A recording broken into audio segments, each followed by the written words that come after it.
एक बड़े बोध को प्राप्त होकर दुनिया को नई दृष्टि से देख सके, वो सबसे बड़ी उपलब्धि है। और इस उपलब्धि को उसने कब पहचाना? जब वो सबसे बड़ा अमेरिका का धनाढ्य व्यक्ति बन चुका था, क्योंकि उसने देखा अब सब आ चुका है, इस सबसे भी ऊपर कोई चीज होगी, वो क्या है?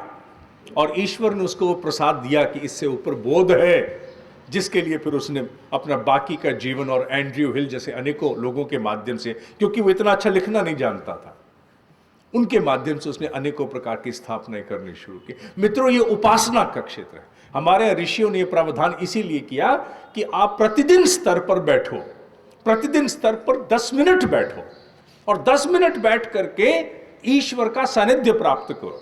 हमने सानिध्य नहीं किया, हमने सानिध्य के स्थान पर अर्चना और प्रार्थना शुरू कर दी, बोलना शुरू कर दिया, जय हनुमान ज्ञान गुण सागर, जय कपीस लोक उजागर। It does not do any difference. 1000 जन्म भी अगर हनुमान चालीसा पढ़ते चले जाएंगे, it would not make a difference. ज्यादा अच्छा है कि शट अप, बकवास बंद करके और हनुमान जी को अनुभव करना शुरू कर दिया जाए। मैं अपने व्यक्तिगत अनुभव से कह सकता हूं, मैंने पिछली 65 में भी उल्लेख किया था 1982 के अनुभव का, कि आज से 32 साल 30-32 साल पहले का अनुभव है। आप अनुभव करना शुरू कर दीजिए, आपके रोंगटे खड़े होने शुरू हो जाएंगे, आप नहीं झेल पाओगे। आपको पहली बार बोध होगा कि दुनिया कुछ और भी है, अनदेखी जगत भी कुछ होता है, और वो अनुभव से प्राप्त होता है, रटने से प्राप्त कभी किसी को नहीं हुआ आज तक। रटने वाला जब अनुभव और रटन को दोनों को जोड़ता है, दोनों का योग बिठाता है, तब कुछ हो सकता है। और यही उपासना की पद्धति है, कोई किसी भी क्षेत्र में क्यों ना हो।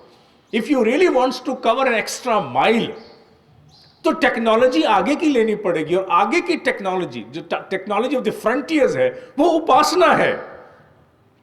ये स्वर्ग प्राप्ति के लिए नहीं है, ये पुण्य प्राप्ति के लिए नहीं है, ये ईश्वर को रिझाने के लिए नहीं है, ये अपने आप को नए आयाम तक ले जाने के लिए है। और उपासना पद्धति के साथ जुड़े हुए जो सबसे बड़े लाभ मेरे ऋषि ने कहे और मैंने उनको अनुभव भी किया, वो क्या है?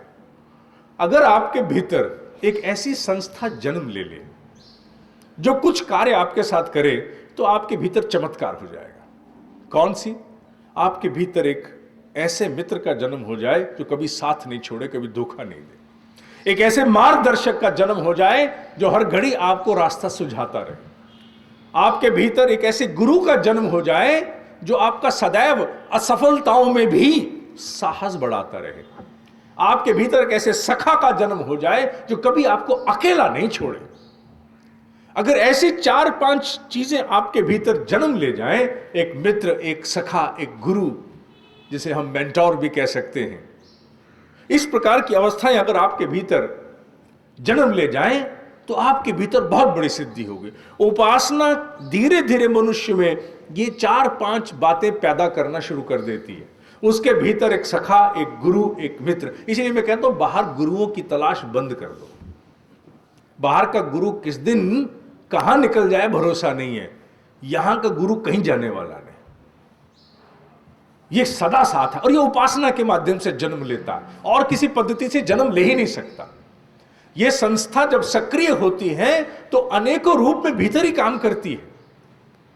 मनुष्य की आस्तिकता में वृद्धि होती है। आस्तिक वो नहीं जो मंदिर जाता है, गलत धारणा हमने बना रखी है। बड़ा आस्तिक आदमी क्यों रोज मंदिर जाता है, बेकार की बात है।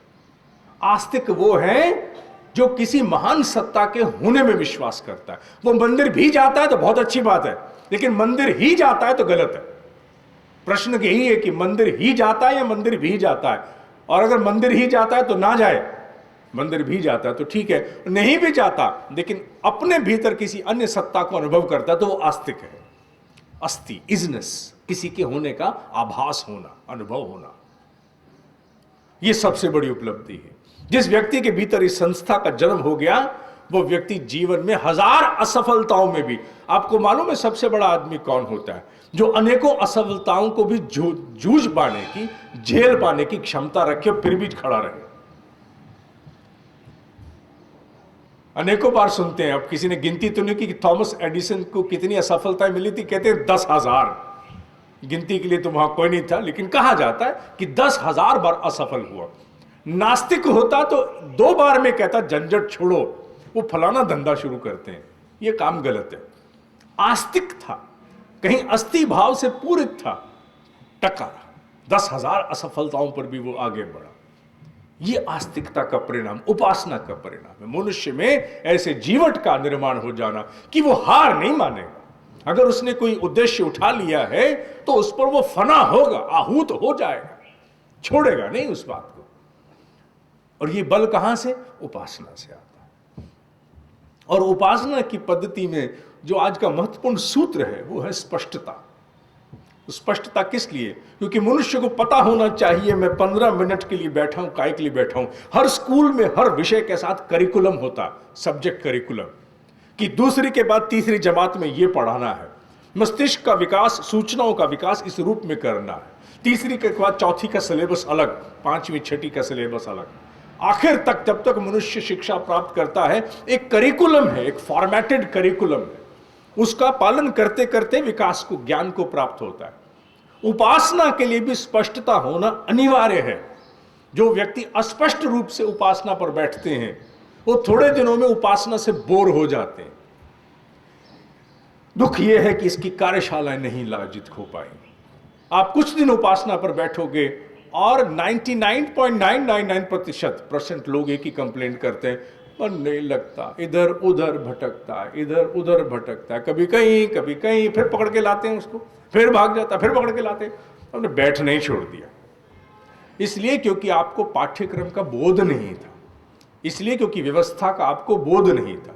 यह स्पष्टता अनिवार्य है। और उपासना की स्पष्टता यह है कि मनुष्य को अपने उसी अनघड़ मन को 10 मिनट भले ही बांधना हो, 15 मिनट बांधना हो, उसे एक पाठ्यक्रम देना होगा। मनुष्य के मन का स्वभाव है विविधता को अनुभव करना, हर घड़ी कुछ, कहीं कुछ, एक विषय पर भी एक साथ विचार नहीं करता।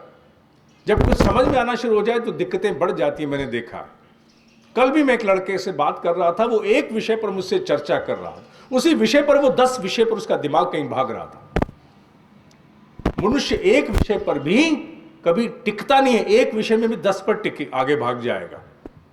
अगर उसका एक विषय व्यवसाय का है तो दुकान के विषय में भी सोच रहा है, अभी सोच रहा है पेमेंट के बारे में, पेमेंट के साथ साथ सोचेगा फलानी चीज के। एक विषय पर भी नहीं टिकता, एक विषय में भी 1000 ब्रांचेस निकाल लेगा, टिकता नहीं है। यह मनुष्य के मस्तिष्क का एक व्यवहार है, मन का व्यवहार है। और उपासना में यही सक्रिय होता है। उपासना में आदमी थोड़ी बदलता है।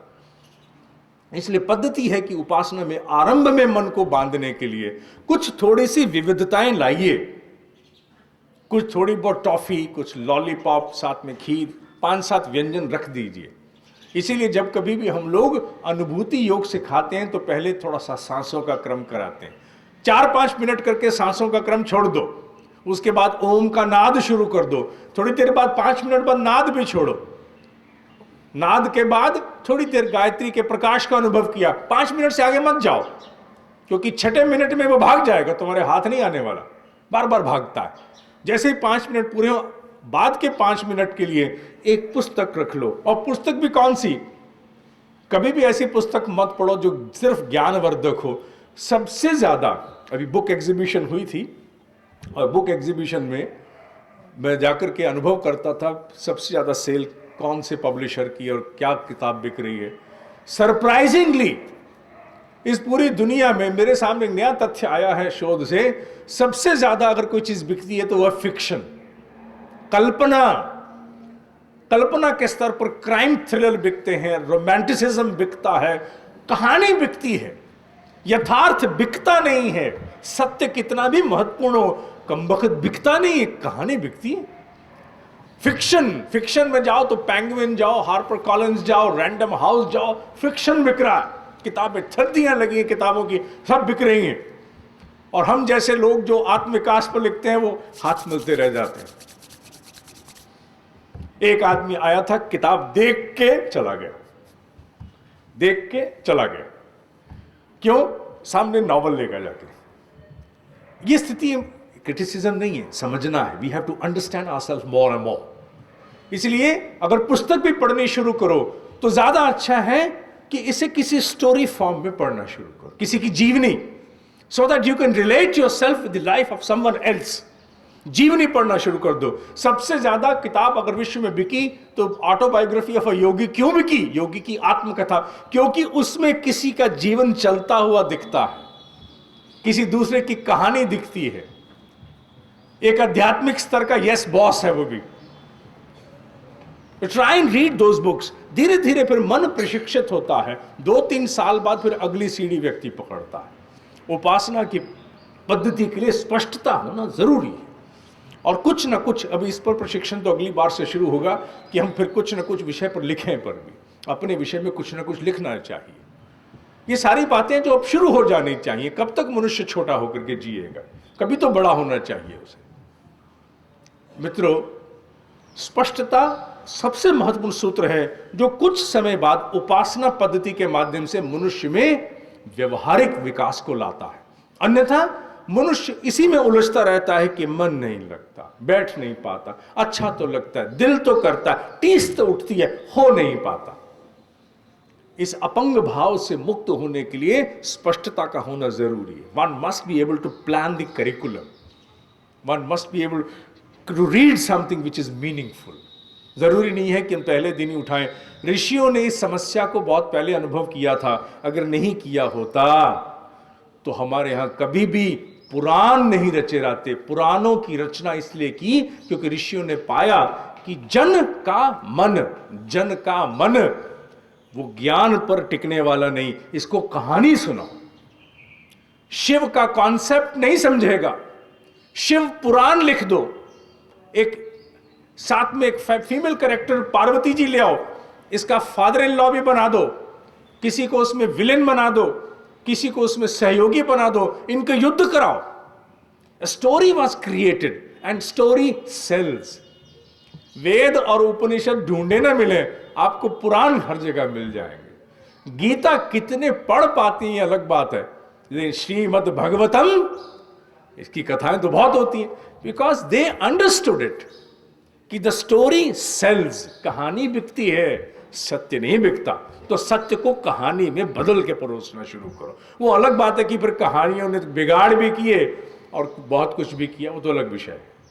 ये बात हमें भी समझनी है कि उपासना के समय अपने समय को स्पष्ट रूप से बांधना है। 5 मिनट श्वास, 5 मिनट ओम, 5 मिनट प्रकाश और 5 मिनट पुस्तक। 20 मिनट में उपासना हो गई। फिर यहीं से धीरे धीरे अगली कक्षा के लिए वेदना उठेगी। आदमी अपने आप को ढूंढेगा, कोई नाद पर ज्यादा टिकेगा तो कोई प्रकाश गायत्री पर टिकेगा, कोई अध्ययन पर टिकेगा। वो फिर मनुष्य की अपनी व्यक्तिगत यात्रा है। लेकिन शुरुआत बड़े स्पष्ट पाठ्यक्रम से होनी चाहिए। अस्पष्टता को ही जनेगी। आम से कीकर नहीं निकलेगा, कीकर से आम नहीं निकलेगा। Ambiguity will not be able to reap something which is more in the terms of clarity. मनुष्य धुंधला है तो धुंधला ही परिणाम आएगा। उपासना को भी स्पष्ट करना होगा। आप 1 साल स्पष्ट रूप से उपासना करके देख लीजिए, अगले वर्ष you will be a different grown up personality, individuality. 1 वर्ष में कितना परिवर्तन आता है। स्पष्ट हो कि उपासना पर बैठे व्यक्ति, पता हो क्या क्यों करना है, अपने आप को समझ करके 4-5 चरणों में बांधे, फिर धीरे धीरे प्रगति होगी। मोटे मोटे रूप से बैठ करके दीप धूप बत्ती जला करके टंटे निपट सकते हैं, उप आसन नहीं बैठाया जा सकता।